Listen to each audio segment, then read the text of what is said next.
Hello, I'm Evelyn Hicks, Director of Clinical Education for Pulse Medical, distributors of Endoform and Hydropharablue. I'm excited to bring to you Reggie Casilang, family nurse practitioner. He is the Regional Clinical Manager with CareMore Health, a subsidiary of Anthem Incorporated. He is located in sunny Southern California.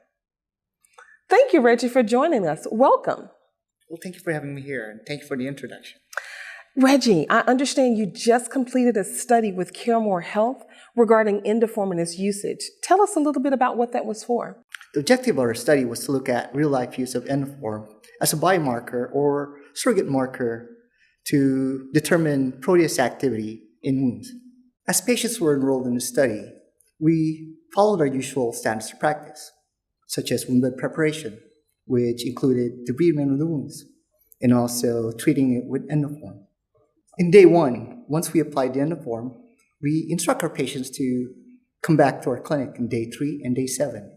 That will allow our clinicians to actually assess the wound. Our initial findings were that as we see high levels of wound protease activity and wound chronicity, that it was actually inversely proportional to the residual amount of Endoform left in the wound.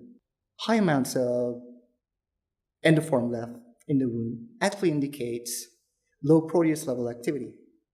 Our observation was that what it means when we see high levels of Endoform left in the wound, it tells us that the wound is actually moving towards wound healing and also out of the inflammatory phase.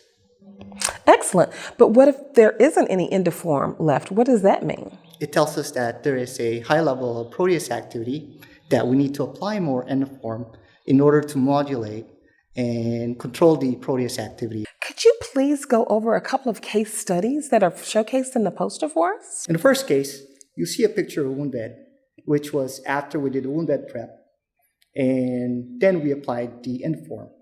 Then you also see a picture of day 3 and day 7. And day 7, you'll see that there is actually no Endoform left, which tells us one thing, that there is actually a high level of protease activity in that wound. Actually, it helps the clinician determine whether you need to apply more so that you could be at the optimum level to help you control the protease levels. As you can see in day 1, it's also a picture of the wound after wound bed prep is done, and also after that, the Endoform was placed. Now by looking at day 3 and day 7, you see that you have more Endoform left in the wound bed. It tells us two things, that the wound is moving out of the inflammatory phase towards the proliferative phase. It also tells us that the wound is actually healing.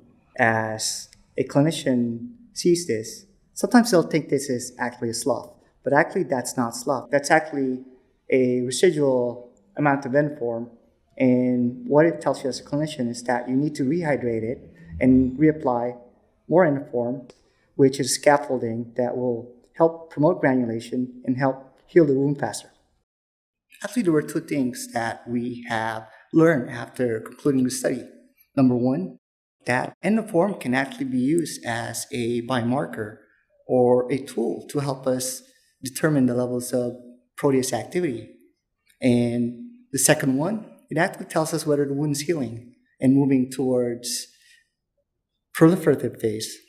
And out of the inflammation phase. Yeah, just like what I said, a good tool for us clinicians to determine whether you have the right amount of Endoform or not, whether to apply more or not. Excellent. Thank you so much for this study, Reggie, and all of the great work that you've done.